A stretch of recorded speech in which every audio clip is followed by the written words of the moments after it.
بسم اللہ الرحمن الرحیم۔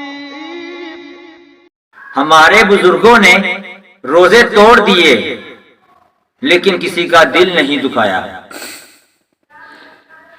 بڑے سے بڑا نقصان اٹھا لینا لیکن کبھی کسی کا دل نہ دکھانا۔ اللہ کے نزدیک کسی مومن کے دل کو خوش کرنے سے بڑی کوئی نیکی نہیں ہے، اور کسی کے دل کو دکھانے سے کوئی بڑا گناہ نہیں ہے۔ حضرت امام حسن بصری رضی اللہ تعالی عنہ جو کہ سلسلہ چشتیہ قادریہ سروردیہ تمام سلسلوں کے جو امام ہیں، مولا علی شیر خدا کے جو ڈائریکٹلی مرید خلیفہ ہیں، آپ فرماتے ہیں ایک دفعہ میں اپنے مریدوں کے ساتھ کہیں جا رہا تھا تو ایک بہشتی پانی بیچ رہا تھا۔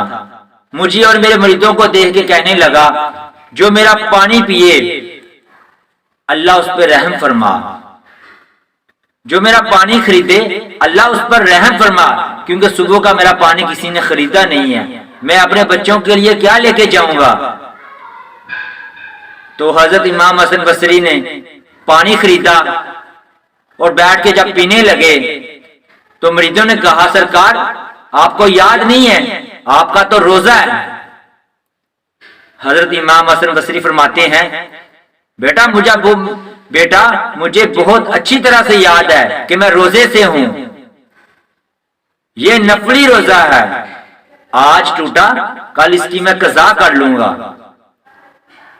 اگر اس مسلمان کا دل ٹوٹ جاتا تو میں اس کی قضا کیسے کرتا۔